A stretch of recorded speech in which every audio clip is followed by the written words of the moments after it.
Hi everyone.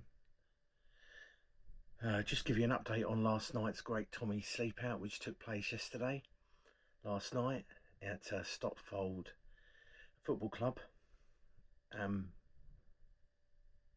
great welcome from the Royal British Legion, the local British Legion, Phil and the guys there. They were all very, very welcoming, and surprised that someone from Civvy Street should want to do a sponsored sleep out for their charity. So it was really good.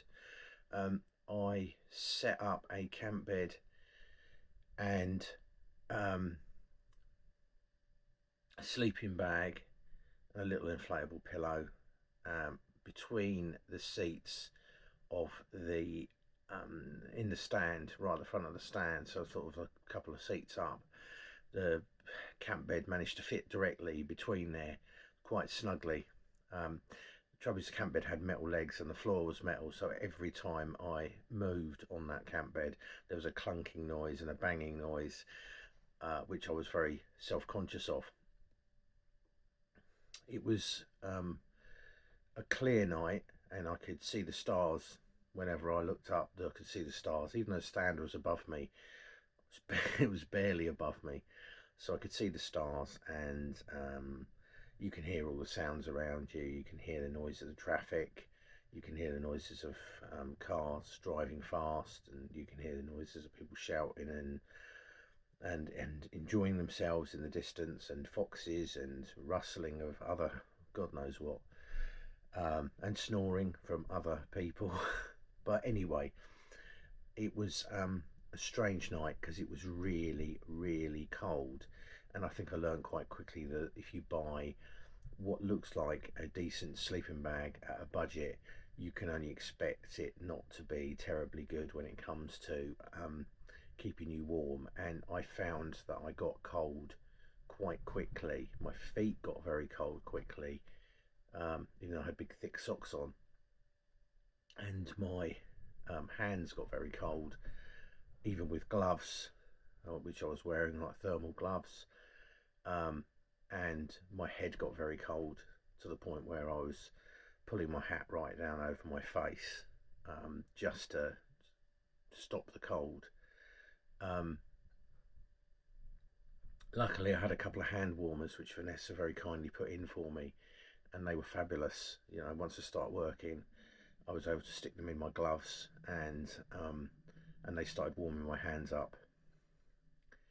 My sleeping bag was an absolute utter pain in the neck.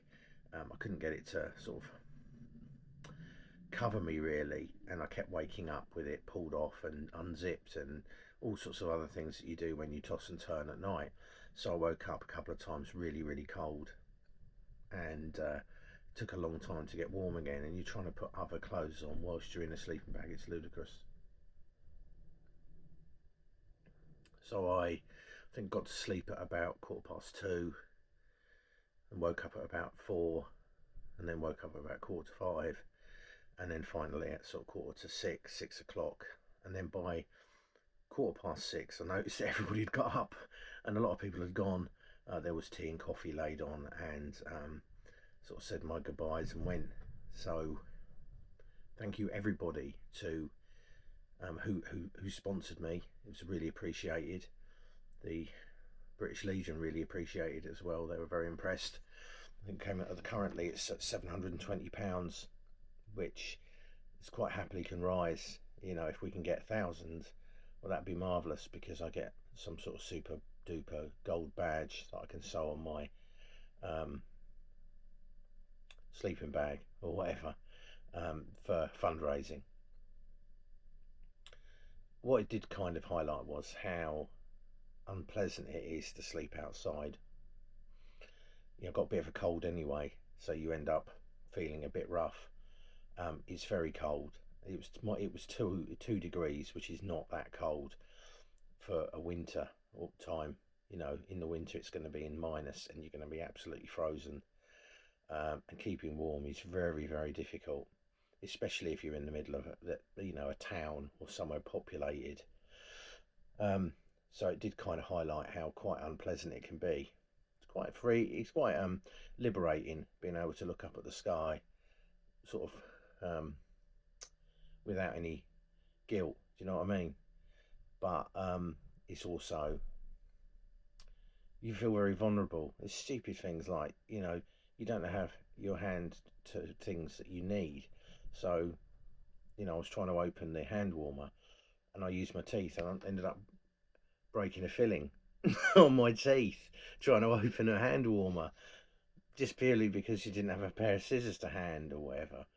Um, Although it's probably a weak filling and it can get fixed again, it still highlighted to me how, alone you can be. What also impressed me was that there was about 10 other people there, and they were generally ex-forces, and it showed me how they hadn't forgotten their training, and they were hunkered down, warm and snoring and quiet within seconds of going to bed. These people, they were just asleep immediately. They knew what they were doing, and they got all their kit together. And there was a variety of people, a variety of different kit there. There's people with there's a guy there, Phil, with a basher, and there were other people with camping beds and fishing beds and all kinds of things like that. But they literally knew what they were doing, and I didn't, which is why I was probably so cold. And it's quite scary, really, being cold and not being able to keep warm, even with gloves on, and trying to put jumpers on and stuff like that in the middle of the night, without crashing and banging around and waking everybody up and irritating them. So there you are, it's done now. I've done my sleep out, and I might do it next year. Who knows? They're a really nice bunch of people at the British Legion. They're all people my age, maybe some of them younger, and they're all really nice guys that have, in many ways, gone through it. These people have been on tours of Iraq and Afghanistan and things like that. And they're coming out the other side, and they're really, really nice, rounded people. So there you go. So that was it. And there's a plane coming overhead, vibrating the whole place. So yeah, there you go. Sorry to waffle on, but this is my last post.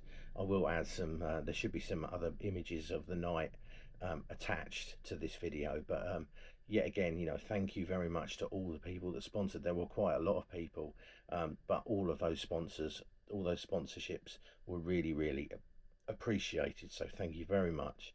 And yeah, sorry to bother you. I do these things sometimes, and it comes from a good place. People say to me, said to me, why don't we look after our own? Many people have said that. Why don't we look after our own? Well, that's what I did. By raising this money, we looked after our own. So if you can still sponsor, sponsor very much, just as much as you can afford. It's a couple of quid. It's very easy to do. You can do it via my link, which is revw.uk/GTSO. That's revw.uk/GTSO. And yeah, if you want to sponsor, you've got, I think, probably another 2 months that you can do it within. But yeah, crack on, and thanks very much for your time.